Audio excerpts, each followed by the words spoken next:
morning here today, Dusty. It is. It is actually. It was the last couple of days. It is actually really nice. We had that tropical thing come through that kind of flooded Carolina Beach area. So I hope all of our friends down there are doing good. Oh yeah, that's true. Very bad. It felt like it snuck up on us, honestly. But anyways. Yeah. This is a 14 CTSV. Buddy of ours just bought it as is. Yeah, we don't know.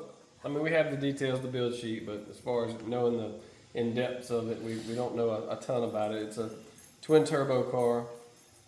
It's 427 sleeve. I think it's like a Darton setup, yeah. It's got, of course, the Trinity. Yep. And it has turbos that are, you said they're grease fed? Yeah. On the bottom, they're mounted around the... Yeah, there's no oil going through the turbo, so... And has like a Turbo Smart E40 boost controller. He basically wanted to just check it out, get some baselines, get it to where it was drivable, ran good, and get the tune touched up because he said it was real rich and some things. And we had a lot of little issues. Yeah, a lot of little issues. Corrected some things in the tune. Overall, like the first hit though, I'll admit, it was on higher boost and it did fine. Yeah, it was on 93. The boost controllers, we're not a fan of this particular boost controller. A lot of guys are. We bounce all of the turbo stuff off of Nuge at Nuge Customs. Eric does a lot more of the turbo stuff than we do, so he's much more familiar. So he's like, yeah, that boost controller sucks. So it struggled a little bit at high boost, controlling the boost, maintaining it. It was trying to pull it. It was either the boost controller or we have a back pressure issue that's trying to open the gates at higher boost pressures. Yeah. Not 100% sure, but yeah. This thing, came in, it didn't have any IAT readings.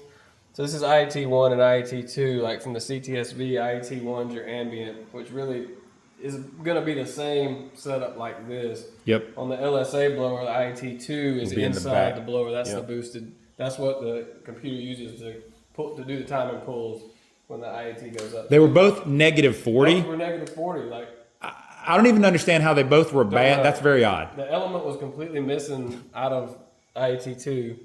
And the mass airflow sensor, of course, has IAT built into it. It was open too with the ohm meter. That controls a lot of your fueling, a lot of your cold starts, your hot starts, and the most important thing is on a car like this, it controls your timing pull when you're getting her done on the highway and you're making 140, 150 mile an hour pulls, and the ITs are 170. It's not pulling anything because it thinks it's still negative 40. Minus 40. So we replaced both the mass airflow sensor to get IAT1 in just for the cold start stuff and IAT2 for the pull. Crank up stuff. Yeah. Not just cold start. But oh yeah, it affects everything.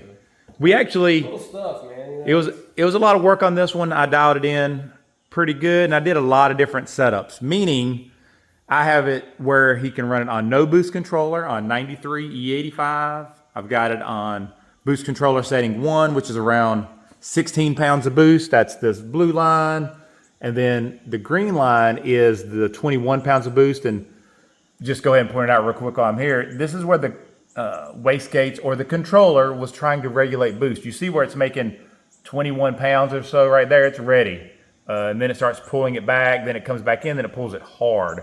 So I'm going to recommend a different controller or a boost leash like Nuge likes to get that wired in. And I think we can control it at 21, 22 pounds. And it should easily surpass the 900, 950 mark at that point because you can tell the trajectory, she's on. And I'm not 100% sure what size those turbos are. I don't even really know what kit it is, but like we talked about, that can either be the controller trying to regulate boost or it can be excessive back pressure in the exhaust and it's pushing the gate open because there's more pressure on the bottom of the wastegate than there is boost pressure on the top. So we don't really know how efficient the setup is, and that could just be the top of its efficiency. It's just kind of what it's going to do unless you did some CO2. For sure. Got crazy with it. But for 900 wheel, I think it'd be plenty fun. These are, I think, the right numbers for these. We had a few runs in here, so I didn't mark them as good as I should. But the red line is basically wastegate, no controller, and it made in the 600s. The blue line is on 16 pounds of boost, give or take. That is 800-ish. Almost every run was about the same. And then, of course, it made almost 900 on the controller, about 2021. And like I said, that was sort of, it would have been much more if the boost controller was you know, able to maintain it. And, you know, we could have messed with it, but I just didn't want to keep beating on the car for a boost controller issue when something we can't control. correct. Right now, right? Yeah, the tuning portion I've got dialed, but I'm not, you know, sure the boost controller's controlling it correctly, so there's no reason to push it. But dude, this thing's gonna be super fun on the street. We're gonna shift it a little bit before this anyway, about 64, 6,500.